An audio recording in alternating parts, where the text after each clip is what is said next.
Bah écoutez, je suis ravi que vous soyez encore une fois là. Je suis ravi qu'on continue notre chemin pour ne plus être des nulos. Merci Augustin d'être venu, c'est super gentil. T'as répondu directement à mon Plaisir. message et ça me fait à chaque fois plaisir parce que tu soutiens aussi sur Redancing, etc. Donc c'est très très cool, merci à toi. Je t'en prie. Et puis bah écoutez, je pense qu'on peut commencer déjà par une petite présentation. Qui es-tu? Comment est-ce que tu as commencé dans les cryptos? Est-ce que tu étais un nulos comme nous au départ? Qu'est-ce que tu fais maintenant? Ok, du coup, Augustin, j'ai 20 ans. Je suis en licence 3 d'économie à Paris. Moi, j'ai découvert les cryptos début 2017, donc j'étais en seconde. En fait, comment j'ai découvert à l'époque, j'étais un peu dans le délire entrepreneuriat, père riche, père pauvre, etc. Donc je suivais sur YouTube Cédric Anissette, Théophile Hélier, les mecs comme ça, pour ceux qui connaissent. Et dans une de leurs vidéos, j'ai entendu parler de Bitcoin. Donc je connaissais pas du tout moi, parce que je suis pas vraiment un geek à la base. Donc j'allais pas sur les forums, etc. Donc j'entends parler de Bitcoin début 2017. Je me dis intéressant, il y a un mec qui a envie très bien, qui a fait fortune avec, etc.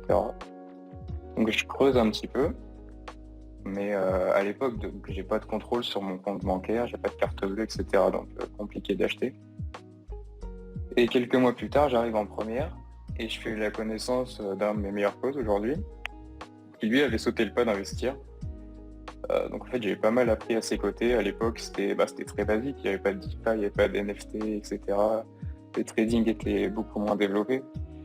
Donc on pouvait se faire des connaissances globalement plus rapidement et plus facilement. Donc en fait, vers septembre-octobre 2017, j'arrive à convaincre ma mère de mettre sa carte bancaire sur un exchange sombre pour acheter 100 euros de Bitcoin, mais complètement par hasard, quoi. Donc, je faisais pas d'analyse technique, etc. Rien du tout à l'époque. Beaucoup de chance, ça se passe bien parce que il y a le bull run 2017, donc je fais x5 en 3 mois. Et bon, pour la petite histoire, même ma grand-mère, elle a acheté du Bitcoin en 2017 à l'époque, j'en avais parlé. Donc, elle a été plus early qu'une Ouais, c'est ce que majorité d'entre j'allais nous. dire. Toute la famille est early, c'est incroyable. Ouais. Et bon, par contre, ma grand-mère, elle a mangé le bear market de 2018. Donc, bon, mais Oh elle a merde. toujours ses bitcoins. Donc là, elle est en x5. Donc, voilà, c'est marrant. C'est Et incroyable. ouais, franchement, c'est ouf. Du coup, je mets 100 euros sur un exchange avec ma mère. Après, moi, je rajoute 300 euros de ma poche, etc. Je me prends pour un trader, j'achète, je revends du bitcoin. Avec mon pote, on fait ça. Je tente d'aller sur les alts, j'achète un peu de Ripple, de Monero, etc. Je fais mes premières expériences. Et par chance, ça se passe plutôt bien parce qu'on était en bull run. Donc j'arrive à revendre un petit peu de mes gains fin décembre 2017. Et là arrive 2018 et le drame, le bear market. Donc sur les positions que j'avais pas sorties, je perds 70%, 70 et 80%. Putain. Et comme beaucoup de personnes, je m'intéresse à la tech maintenant. Après m'être intéressé à la finance, quand on a perdu l'argent, on creuse plus le projet, quoi. Donc je m'intéresse à la tech et je me dis comment réinvestir pour bien préparer le prochain bull run. Parce qu'en fait, dès 2018 et quand ça s'est effondré, en fait, tout le monde pensait et prévoyait que ça allait repartir, quoi. Donc le but c'était de bien se préparer pour être early pour la prochaine poussée. Il y avait déjà des cycles qui étaient bien identifiés, etc. Ouais, ouais.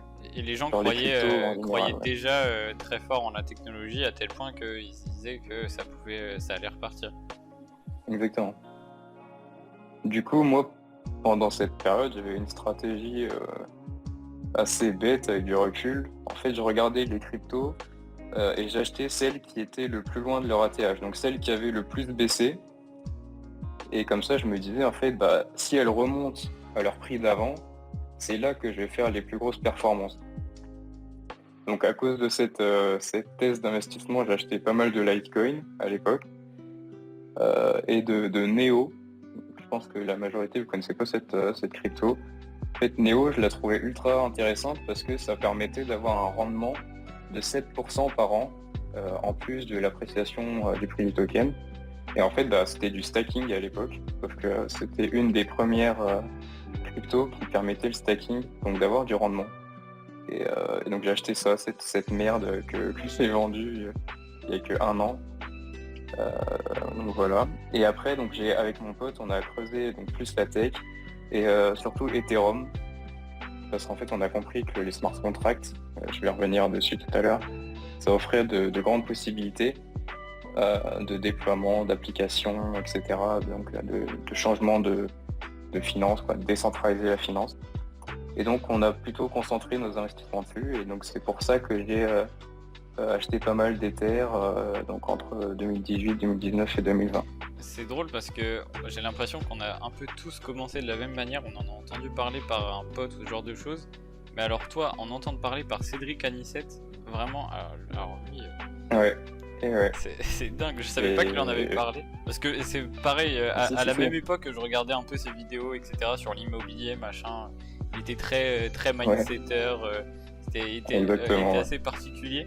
Et j'ai arrêté de le regarder d'ailleurs parce qu'il était vraiment trop particulier. Enfin, c'est assez spécial quand même comme contenu. Et par contre, j'ai jamais entendu parler de Bitcoin. Je suis pas tombé sur la bonne vidéo visiblement parce que sinon j'aurais peut-être regardé aussi. Ouais, moi c'était une vidéo avec ça s'appelait Zolali, je crois, c'était un Renoir. Et à l'époque déjà il vivait de Bitcoin, donc je pense qu'aujourd'hui tout va très bien pour lui. Mais j'ai essayé de chercher la vidéo, je la trouve pas et j'arrive pas à retrouver des traces de cette Olali sur internet. Donc il doit être à Bora Bora. Ouais, je pense qu'il y a moyen. Il y a moyen. Alors, tu as commencé à parler des smart contracts et je pense qu'on va en parler longuement pendant cette petite conférence parce que c'est le cœur un petit peu de ce qui fait la différence entre Bitcoin et Ethereum et justement, si tu pouvais nous en dire un peu plus sur cette différence. Ouais, tout à fait. Donc là, on va parler des blockchains, hein, pas des cryptos. Donc Bitcoin avec un grand B, comme l'a souligné David en début de semaine, et Ethereum avec un grand E. Donc la grosse différence entre ces deux blockchains, en fait, c'est que Ethereum permet d'exécuter des smart contracts, donc des contrats intelligents, grâce à ce qu'on appelle l'EVM, l'Ethereum Virtual Machine. En fait, c'est le système qui rend la blockchain Ethereum quasi Turing complete, pour ceux qui ont des bases en informatique. C'est-à-dire que ça permet donc l'exécution des smart contracts et donc de réaliser des transactions plus complexes sur Bitcoin, donc avec des conditions if, then, par exemple, if j'ai un accident de voiture, then mon assurance me rembourse une partie, donc de coder tout ça. Et c'est ces smart contracts qui vont faire la grosse différence par rapport à Bitcoin, c'est ça la vraie plus-value. Et c'est ça qui va permettre de développer donc, des applications décentralisées. Et donc le langage de programmation, c'est Solidity. C'est le langage qui a été créé par l'équipe à l'origine du projet Ethereum en fait. Et justement, en parlant de cette équipe-là, on a parlé un petit peu de qui avait créé le Bitcoin, parce que on sait un peu tous le fond de l'histoire. D'ailleurs, il y a un reportage sur Arte qui est sorti là il y a quelques jours. Je l'ai pas regardé encore. Excellent d'ailleurs. Apparemment, il est très cool. Et on en a parlé parce que justement, il y a beaucoup de mystères autour de ça, de la création de Bitcoin, etc. De savoir qui l'a créé, machin. Mais pour le coup, Ethereum, on sait très bien qui l'a créé. Ouais, tout à fait. Là, c'est Vitalik Buterin qui est connu pour être à l'origine d'Ethereum. Donc lui, c'est un russo-canadien qui a découvert Bitcoin en 2011, je crois. Il était très très jeune à l'époque, hein, il devait avoir 18-19 ans. Et donc il s'intéresse en profondeur à Bitcoin. Lui, c'est un pur techos, hein, donc il mange des white papers, il essaie de comprendre vraiment en profondeur la blockchain. Et il comprend qu'il manque une dimension dans Bitcoin en fait. Et donc il travaille de ce côté pour implémenter de nouvelles possibilités. Au début, il pensait l'implémenter à Bitcoin, et en fait, il s'est dit que c'était plus facile de carrément changer de projet et d'en faire une nouvelle. Donc il s'entoure, là il a 22-23 ans à cette époque, il s'entoure d'une petite dizaine de personnes, et il commence à travailler sur le projet Ethereum. Ça dure donc de 2000. Ça commence en 2013, je crois, le tout début. Et donc en 2014, ils réalisent une levée de fonds après avoir publié le white paper. Et donc pour la petite anecdote, justement, ils en parlent dans le documentaire Arte sur Satoshi. On pouvait acheter 1000 ETH à l'époque pour 1 Bitcoin. Donc 1000 ETH aujourd'hui, ça fait 4 millions de dollars. Et un Bitcoin 60 000. Donc ceux qui ont acheté et qui ont gardé ont fait une plutôt belle affaire. Et donc ils ont fait cette levée de fonds donc, pour avoir des fonds et pour financer le développement du projet Ethereum. Et donc finalement le lancement d'Ethereum donc sur Mainnet c'est été 2015. Donc c'est 30 juillet 2015 dans mes souvenirs. Donc voilà, la blockchain fonctionne, on peut faire des transactions, etc. Et le gros événement sur Ethereum en fait, c'est qu'en 2016, il y a un fonds d'investissement bâti sur Ethereum qui s'appelle The DAO, donc qui est une application décentralisée, autonome, et qui se fait hacker en fait. C'est l'équivalent de 5% de toute la supply d'Ethereum. Donc un beau paquet d'argent même à l'époque. Et donc ils ont réfléchi très rapidement à comment résoudre ce problème, quoi, parce que il y avait une faille dans le réseau, quoi. Et quelque chose de trop technique pour moi, c'était une faille dans le smart contract. Et donc pour empêcher de nouvelles attaques de ce style et pour blacklister les hackers, en fait, il y a eu un hard fork. Donc en fait, ils ont divisé la blockchain Ethereum en deux. Et donc ça a créé Ethereum classique, donc qui est l'ancienne blockchain Ethereum, et Ethereum qu'on connaît aujourd'hui, donc ETH. Donc, je dis hard fork, je pense que vous avez beaucoup vu ce mot fork sur Twitter récemment. C'est différent, hein, c'est pas du tout la même chose. C'est quoi un hard fork du coup? Hard fork en fait, donc c'est les mineurs, donc ceux qui valident les transactions, qui là ils se sont réunis entre eux virtuellement bien sûr, et ils ont décidé de ne pas valider les transactions pour empêcher que le hacker reçoive les fonds, quoi. Et donc ils ont annulé la transaction en gros. Et donc ça a scindé la blockchain. C'est ça un fork, donc fork fourchette en anglais. Donc on a bien l'image en fait, le manche en une branche et puis après ça s'élargit, quoi. Et tous les forks qu'on voit d'ailleurs, c'est des forks d'OHM et donc on imagine que voilà, parce que pour le coup c'est des dérivés d'OHM. Et pour le coup, on entend souvent parler d'Ethereum, mais moins d'Ethereum classique.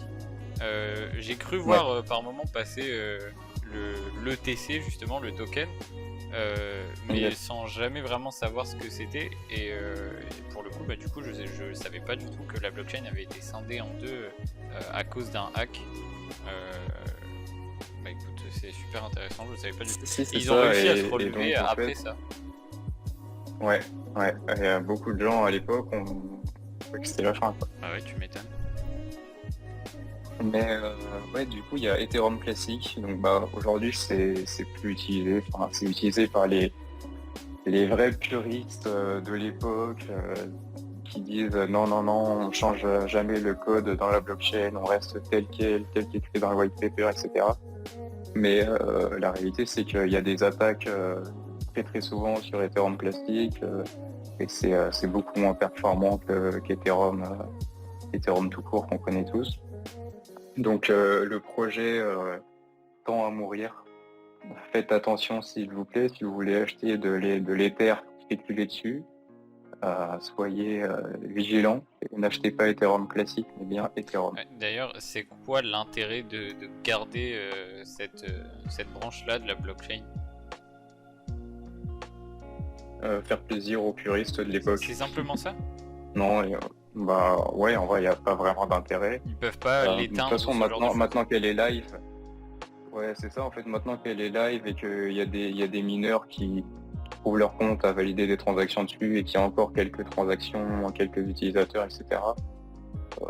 Ça sert à, ça sert à rien de l'éteindre, mais elle va mourir d'elle-même, je pense.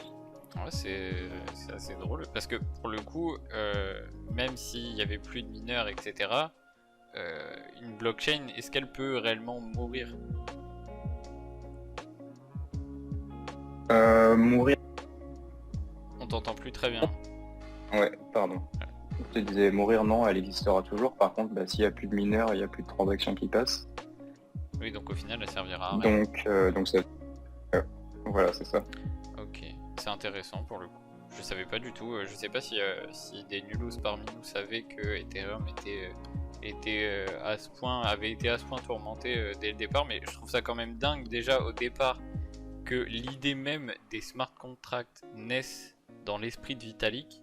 Enfin, quand on voit sa tête, c'est peut-être pas si surprenant que ça finalement, mais je trouve ça quand même incroyable que cette idée-là, elle naisse et qu'il arrive à la concrétiser malgré des problèmes comme ça. Je trouve ça extraordinaire.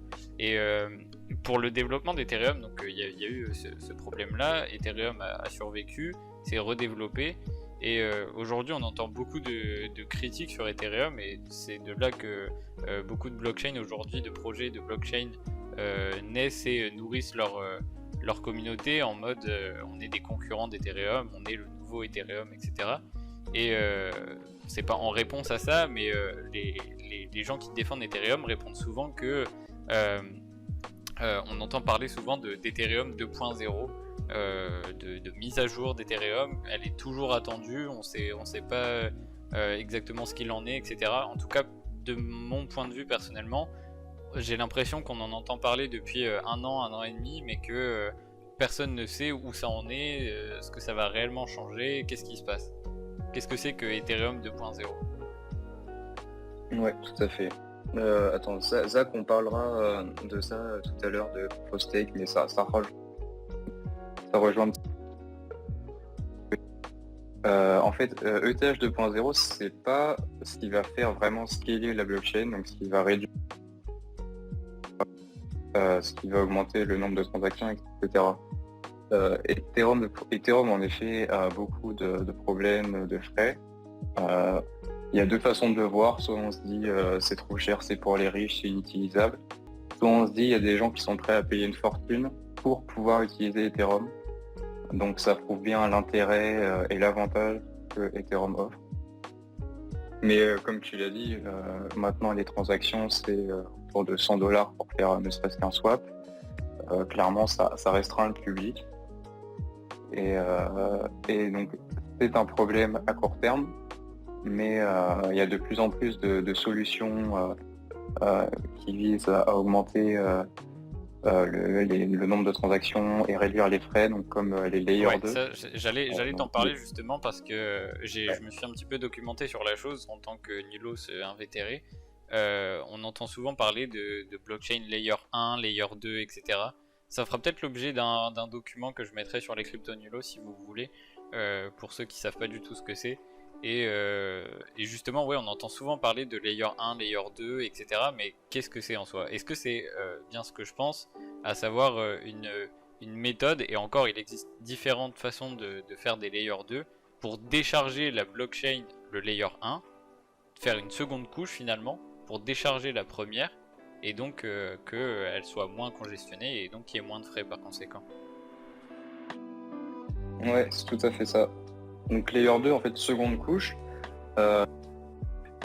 Les transactions qui vont sur les réseaux Layer 2, donc il y a par exemple Arbitrum, Optimism, etc.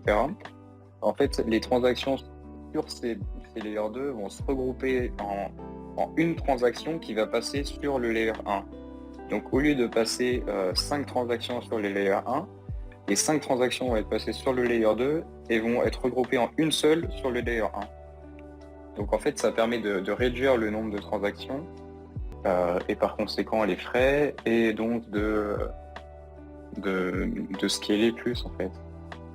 Et donc ouais, il y a plusieurs types de Layer 2. c'est un peu complexe, j'en parlerai plus peut-être dans une prochaine conférence, mais grossièrement il y a les ZK rollups et les solutions optimistiques comme Optimism, Arbitrum.